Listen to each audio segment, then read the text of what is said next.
Dati binibilad ko pa sa araw ang foam tapos pinupukpok para mawala ang alikabok at saka ko bina-vacuum. Sinong relate mga mamis? Pero dahil meron ng ganito ka-powerful na mattress vacuum cleaner, ang saya ko na naman. Kahit wag nang biladin ang foam at wag na ding pukpukin, iwas inghot ng alikabok. Ito ang U-Want M300 Mattress Vacuum Cleaner. Ang ganda ng packaging. May English manual at thank you card, aroma balls, filter kit at cleaning brush. At ito ang pinaka-unit niya. Ang ganda nito, promise. Medyo mabigat siya at quality look talaga. So dito sa part na to ang brand name. Sa kabila naman ang Aroma Balls installation place. Katabi ng power switch ang display screen panel. Sa baba niya ang dust cap. Pindutin lang ang dust cap release button para matanggal ang dust cap.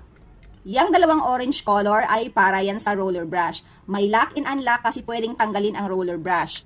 May dalawang roller din, yan ang makakatulong para smooth push effort lang kay U-Want M300, hindi tayo mangangalay.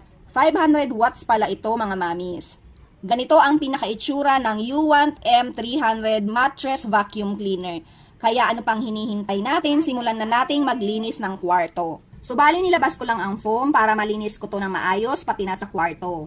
Mas mabavacuum ko kasi kapag nilatag ko ng ganyan ang foam para makita din natin gaano karami pa ang alikabok niyan. Nilagay ko na din ang aroma balls kasama ito sa box. Mahaba ang cord, 5 meters, pero kailangan nyo ng adapter. Pag pindot ko ng power, umilaw yung mga nakalagay sa display screen panel. Medyo nagtaka ako, hindi umiilaw ang sterilization. Iilaw pala yan kapag nilapag nyo na sa foam. Note mga mamis, lagi akong naglilinis ng kama, weekly kada palit ko ng bedsheet. Nagba-vacuum ako, pero tingnan natin gaano pa din ito kadumi.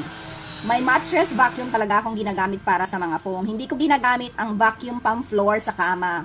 Sobrang nag-i-enjoy ako dito habang nagva-vacuum. Kahit medyo mabigat pero smooth pa din dahil sa dalawang roller. Sa dulo pa lang yan pero excited na ako. Kasi akala ko kahit inuugali kong mag-vacuum lagi, madami pa din ang nadala. Totoo ang review na strong suction siya dahil ang suction power nito ay 13 kilopascal. So no more kati-kati kasi pati dust mite higop nito. Ganito kadaming dust ang nakuha sa one side pa lang ng foam. Isipin nyo, weekly ko yan bina-vacuum pero ang alikabok pa din. Kumusta kaya ang isang buwan o isang taon? Kaya kung dumaan tong video na to, sign mo na yan. Madali lang din linisin ang dust cap. Pwede tong hugasan. Alisin nyo lang ang filter sponge sa Cyclone, natatanggal yan. Make sure na totally dry ang dust cap bago gamitin ulit. Inalis ko muna ang natirang dust para itry ko sa working chair ni Mr. Alam ko madumi talaga to kasi minsan dito natutulog si Mickey. Grabe, ang daming dust. Alam ko marami pa akong di nasasabi sa vacuum na to, pero yan ang honest review ko sa U-Want M300 Mattress Vacuum Cleaner. Kung gusto nyo din ng ganito, ilalagay ko na lang sa yellow basket at sa comment section kung saan mabibili. See you on my next video. Thank you for watching. Follow me for more. So, i-check nyo na lang ang aking yellow basket at nasa comment section ko na din.